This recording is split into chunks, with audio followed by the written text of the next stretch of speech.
Welcome to the Greater Los Angeles Homeless Count. Thank you for participating in the largest census of homeless individuals in the nation. We appreciate your time and commitment. Our goal with the count is to get an accurate picture of homelessness in our communities. This information will help us to develop and implement strategies to end homelessness. This training will highlight the functions and roles within teams, assignment maps, identifying factors for individuals and temporary shelters, and the tally sheets. Your deployment site coordinator will work with you to form teams of 2 to 4 people. You will be on a walking team or a driving team based upon where your group is assigned. The maps will indicate whether you need to walk or drive. The goal is to thoroughly count your assigned area safely. All tracks will require walking to areas that cannot be viewed from the car. Remember to look in public parking garages, alleys, behind dumpsters, and in the parking lots of fast food establishments and shopping centers, as some retailers allow overnight parking in their lots. Some areas you will not count are abandoned buildings due to safety concerns and hospital emergency rooms, because the hospitals will count those people for us. If your team is driving, you will need to assign the following roles: driver, navigator, and counter. Drivers, keep your eyes on the road and rely on the counters to look for people experiencing homelessness. Navigators are responsible for guiding the driver around the assigned map. They will also keep track of areas that have been covered and assist with counting. Counters, observe and document the number, gender, and age group of homeless people. You will also note the number of vehicles, tents, and makeshift shelters that are being used as homes if you cannot connect the shelter with an individual. Counters decide who is classified as homeless. While team members should provide input in ambiguous situations, the counters will make the final decision. The counters will also be responsible for filling out the tally sheet. If your team is assigned to a walking area, you will need to appoint one team member to function as the navigator and the rest as counters.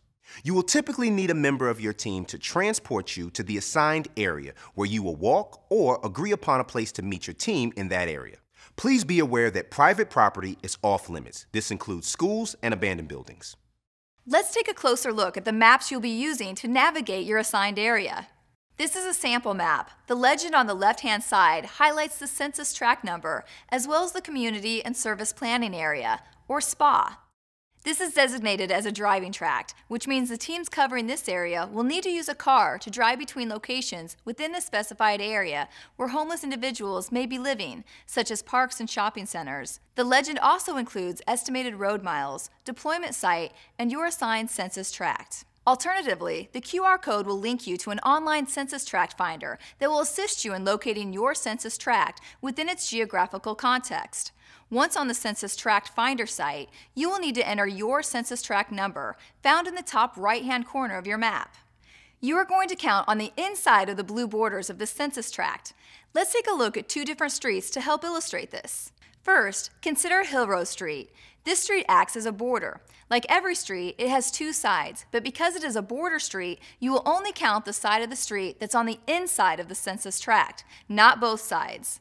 The team that has the adjacent census tract will count the other side of the street. We are counting 2,155 census tracts within Los Angeles County. Every area is assigned to a team, so if you count the opposite side of a border street, it will be double counted and our numbers will be inaccurate. Alternatively, let's look at the street that runs through the middle of the census tract, Sumatro Street. Since this street runs through the middle, you would count both sides. To review, you are going to count the inside of border streets. For all other interior streets, you will count both sides. Please be sure to count alleys, parks, and shopping center parking lots. One helpful guide is to ask yourself, if I was sleeping outside in this area, where would I be? Report areas that you are not able to reach for any reason. If there is a safety concern about walking through an alley, a park, or a geographically challenging area, like a steep slope, that's okay. You want to make sure that you report these areas and indicate those areas on the map. Please notify your deployment site coordinator of these areas when you return from counting. We will send a special team to count that area. Now let's talk about how to identify someone experiencing homelessness. We want to count everyone who is experiencing homelessness and sleeping on the street, or in places not intended for long-term human habitation, such as makeshift shelters, tents, vehicles, and RVs. What do we look for when we're trying to identify homeless individuals? Remember, we want to be safe and accurate, so use your best judgment and what we call the ABCs: appearance, behavior, and condition. There are a few signs or indicators that you want to watch out for. Signs include poor hygiene or physical condition, lots of belongings, wearing many layers of clothing or blankets, pushing a cart, sleeping or laying down on the ground or on a bench. It's important to keep in mind that only one of these indicators wouldn't necessarily mean that someone is experiencing homelessness. We want to look at the whole picture and use our best judgment. Here are just a few signs that a car may be being used as a sleeping area: blankets covering up the windows, fogged up windows, multiple flyers or parking tickets on the windshield, vehicles filled with many belongings, and lights on inside. Similarly, RVs may be hooked up to a generator or have an extension cord that runs to an electrical outlet. Again, we want to look at the whole picture here and use our best judgment. I've received plenty of parking tickets in my day, but that doesn't mean I was living in my car at the time the ticket was on my windshield. A makeshift shelter is any collection of items, bedrolls, blankets, shopping carts, boxes, etc., that are compiled, constructed, and used as a shelter by a homeless person at an outdoor location. The key to identifying where one makeshift shelter ends and another starts is to try to determine the sleeping areas. Identify gaps on the floor in between items such as shopping carts or large personal belongings.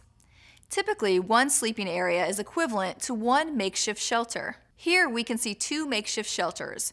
On the left side, we see one covered in a black tarp, and on the right side, we see one covered in a green tarp. They had their belongings next to them, but we saw two distinct sleeping areas, so we marked two makeshift shelters on our tally sheets. In this picture, we see a tent between two makeshift shelters.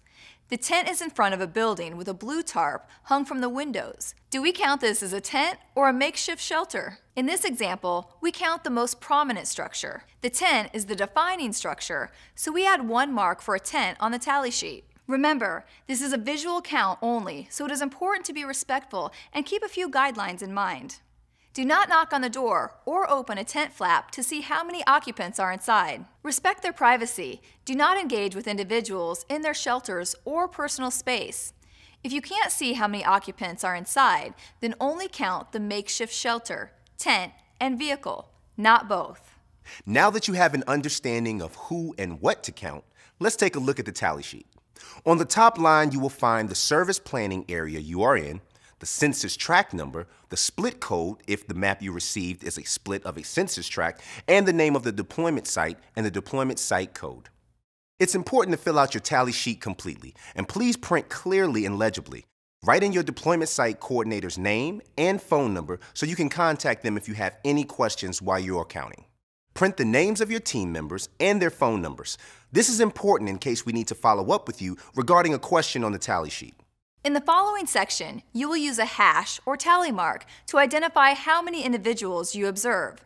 The fifth person you see should be represented by a diagonal line made across the first four tally marks. Please notice the different age and gender sections. An unaccompanied youth is a person under the age of 18 who is not accompanied by an adult. If you see a family or group of adults and children, please use the family section. In this section, each family is recorded on the same row. Only record one tally mark per person on the entire tally sheet. For example, if you record a mother and her children in the family section, do not also include them under the individual section. Remember, this is a visual count only. Maintain a safe distance and use your best judgment. Do not approach a person to inquire about their age, gender, or family status. The final section is for recording vehicles, tents, and makeshift shelters. Use tally marks to indicate the number of cars, vans, RVs, tents, and/or makeshift shelters you observe in their respective rows. Please keep in mind that 0 is a valid number, as it is also important for us to know the areas that don't have homeless individuals. After you have covered your assigned area, please fill in fields that do not have a tally mark with a 0. Finally, be sure to return your tally sheet to the tally sheet validator at your deployment site when you're done counting. We want to be sure everyone is counting safely when you are deployed. Many of you will be counting at night, so we've provided at least one flashlight per team. Flashlights are for tally sheets and lighting your path. Please remember that the space homeless individuals are occupying is their living area. Be respectful and do not flash your light on them, their vehicles, tents, or makeshift shelters. If there are any areas you feel unsafe counting, please leave the area and mark it on the map. This could be a dark alley or park or any situation you're not comfortable. Please inform your deployment site coordinator of any areas on your map that you did not count. If you feel you are in immediate danger, call 911. If you need to report any non-emergency criminal activity to law enforcement, please contact the local police department.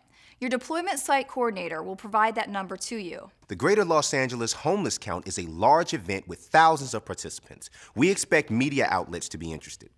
If someone from a media outlet approaches you, feel free to talk with them about your personal experience. If they request more detailed information about the homeless count, please direct them to your deployment site coordinator, who can provide them with more information.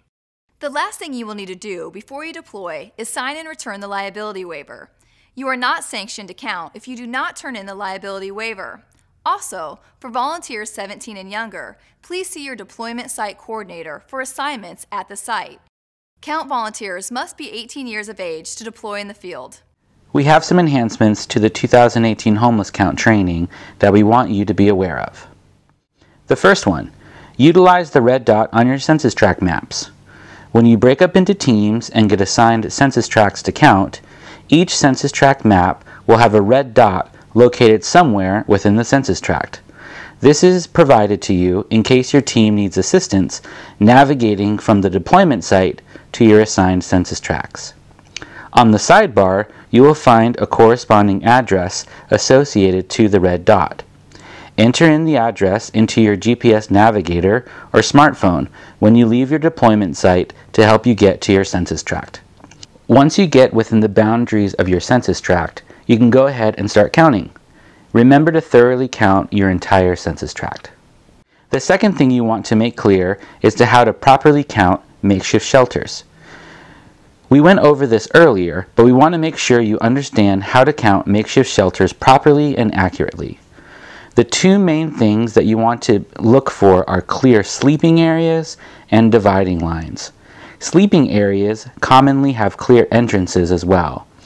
Dividing lines can differ in height, width, and a difference in the materials being used. This can be tricky as some makeshift shelters can be next to each other in a long row, while one can take over a large area, so use your best judgment as a team.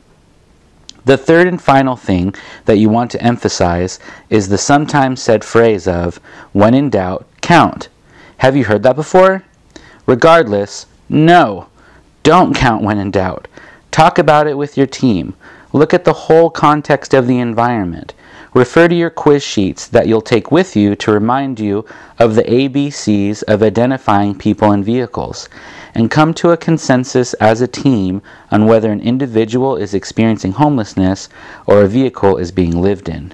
Remember, the goal of the homeless count is accuracy, and that wraps up our 2018 training enhancements. On behalf of LAHSA, thank you again for volunteering. And stay safe out there.